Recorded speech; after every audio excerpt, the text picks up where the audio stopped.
Sir, ಇವತ್ತು press meet ಉದ್ದೇಶ ಏನಂತಂದರೆ,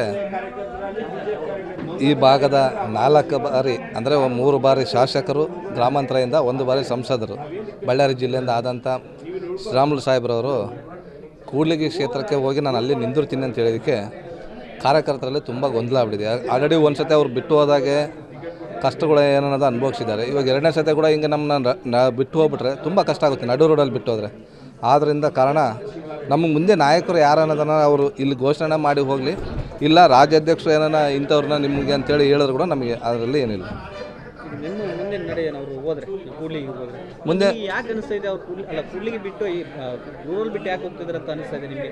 ಸೋಲಿನ ಭಯ ಇದೆ ಶ್ರೀರಾಮುಲ್ಗೆ? ಸೋಲಿನ ಭಯ ಏನು ಇಲ್ಲ. ನಾವು ಈ ಸತಿ ಗೆಲ್ಸ್ಕೊಂತೀವಿ, ನೀವು ಬಂದರೆ ಹೋದ ಸತಿ ಇದಾಗಿದೆ, ಈ ಸತಿ ಗೆಲ್ಸ್ಕೊಂತೀವಿ ಬನ್ನಿ ಅಂತೇಳಿ ನಾವು ಹೋಗಬೇಡಿ ಅಂತ ಹೇಳ್ತಿದ್ವಿ. ಇಲ್ಲ, ಅವರು ಹೋಗಂಗಿದ್ರೆ ಮುಂದಿನ ನಾಯಕರು ಯಾರನ್ನ ತೋರಿಸ್ಬೇಕು ನಮಗೆ. ಅಲ್ಲ, ಅವ್ರಿಗೆ ಏನೋ ಒಂಥರ ಭಯ ಸ್ಟಾರ್ಟ್ ಆಗಿದೆ. ಅಲ್ಲಿ 2 ಗ್ರೂಪ್ ಆಗಿದೆ, ಒಂದು ಜನಾರ್ದನ್ ರೆಡ್ಡಿ ಬಣ, ಒಂದು ರಾಮುಲು ಬಣ ಅಂತ ಆಗಿದೆ. ಆ ಭಯಕ್ಕೆ ಏನಾದರೂ ಹೋಗ್ತಾ ಇದ್ದಾರೆ ಸರ್? ಇಲ್ಲಿ ಜನಾರ್ದನ್ ರೆಡ್ಡಿ ಬಣ, ರಾಮುಲು ಬಣ, ಇನ್ನೊಬ್ಬರು ಬಣ ಇಲ್ಲ. ಇಲ್ಲಿ ಇರೋದು ಒಂದೇ BJP ಬಣ. BJP ಕಾರ್ಯಕರ್ತರ ಬಣನೇ ಇರೋದಿಲ್ಲ, ಒಂದೇ ಬಣ. ಎಲ್ಲರೂ ಶಿಸ್ತಿನ ಸಿಪಾಯಿಯಾಗಿ ಚುನಾವಣೆ ಬಂದಾಗ ಎಲ್ಲರೂ ಕಲಿತು ಒಗ್ಗೂಡೆ ಕೆಲಸ ಮಾಡ್ಕೊಂಡು ಹೋಗ್ತಿರೋದು. ಈಗ ಶ್ರೀರಾಮುಲು ಅವರು ಏಕಾಏಕಿ ನಿಮ್ಮನ್ನೆಲ್ಲ ಕಾರ್ಯಕರ್ತರು ಕೇಳಿದೆ ಕೂಡ್ಲಿಗೆ ಅಂತ ಘೋಷಣೆ ಮಾಡಿದ್ದಾರೆ, ಏನು ಹೇಳ್ತೀವಿ? ಮತ್ತು ಅದ್ರ ಬಗ್ಗೆನೇ ಸರ್ ನಾವು ಇವತ್ತು ನಿಮ್ಮ ಮಾಧ್ಯಮ ಮುಖಾಂತರ ಯಾಕೆ ಈ ಥರ ನೀವು ನಮ್ಮನ್ನ ಎಲ್ಲರನ್ನ ಕರೆದು ಕೇಳಿ, ಇಲ್ಲ ನಾನು ಹೋಗ್ತಾ ಇದ್ದೀನಿ ನಿಮಗೆ ಮುಂದೆಯಿಂದ ನಾಯಕರು ಅಂತ ಹೇಳ್ಬಿಟ್ಟಿದ್ರೆ ನಾವು ಇಷ್ಟುವರೆಗೆ ನಾವು ಇದು ಮಾಡ್ತಿದ್ದಿಲ್ಲ, ಪ್ರೆಸ್ ಮೀಟ್ ಕರಿತಿದ್ದಿಲ್ಲ. ನಮಗೆ ಮುಂದೆ ನಾಯಕರು ಯಾರು ಅನ್ನೋದು ಗೊತ್ತಾಗ್ತಾ ಇಲ್ಲ, ಹಂಗಾಗ್ಬಿಟ್ಟಿದ್ದೀವಿ. ಅಂದರೆ ಈಗ ಅವರು ಅವಕಾಶ ಬಂದಾಗ ಮಾತ್ರ ನೀವು ಯೂಸ್ ಮಾಡ್ಕೊತಾರೆ ಅಂತ ಅನಿಸುತ್ತೆ ನಿಮಗೆ? ಅಲ್ಲ, ಅದೇ ರೀತಿ ಇರೋದು ಇವಾಗ, ಅದೇ ರೀತಿ ಇರೋದು ಇವಾಗ. ಅವ್ರು ಆ ಕಡೆಗೆ ಹೋಗ್ಬಿಟ್ರೆ ಇಲ್ಲಿ ನಮ್ಮ ಪರಿಸ್ಥಿತಿಗಳು ಹೆಂಗೆ ಹೇಳಿ? ನಾವು ನಿಂತು ಎಲೆಕ್ಷನ್ ಬಂದಾಗ ಕೇಸ್ಗಳು ಹಾಕ್ಕೊಂಡು ನಿಂತು ಎಲ್ಲ ಎಲೆಕ್ಷನ್ ಮಾಡಿರ್ತೀವಿ. ಇವಾಗ ಅವ್ರು ಹೋಗ್ಬಿಟ್ರೆ ನಮ್ಮ ಪರಿಸ್ಥಿತಿಗಳು ಹೆಂಗೆ ಹೇಳಿ? ಇಲ್ಲಿ ನಮ್ಮ ಆಪೋಸಿಷನರಿಗೆ ನಾವೇ ನಮ್ಮ ವೀಕ್ನೆಸ್ ಬಿಟ್ಟು ಕೊಟ್ಟಂಗೆ ಆಗುತ್ತಿಲ್ಲ.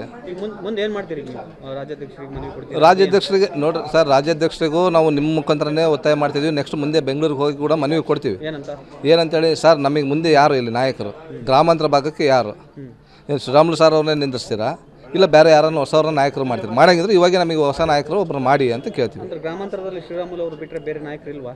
ಅಲ್ಲ, ಅದೇ ಯಾರನ್ನೋದು ಪಕ್ಷ ತೀರ್ಮಾನ ಮಾಡುತ್ತಲ್ಲ, ಆ ನಾಯಕರು ಯಾರನ್ನೋದು ನಮಗೆ ಪಕ್ಷನೇ ಹೇಳಿ ಅಂತ ಕೇಳ್ತಾ ಇದ್ದೀವಿ. ರಾಜ್ಯಾಧ್ಯಕ್ಷರಿಗೆ ನಾವು ಒತ್ತಾಯ ಮಾಡ್ತಿದ್ವಿ. ಅವ್ರೇನೋ ಮತ್ತೆ ಅವ್ರಿಗೆ ಕೂಡ್ಲಿಗೆ ಹೋಗೋದು ನಿಂತಂತ ಹೇಳಿದಾರೆ ಏನೋ ನಮಗೆ ಗೊತ್ತಿಲ್ಲ.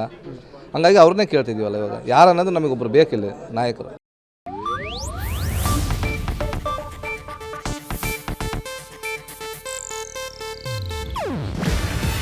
ಇದು ಏಷ್ಯಾನೆಟ್ ನ್ಯೂಸ್ ನೆಟ್ವರ್ಕ್ ಪ್ರಸ್ತುತಿ.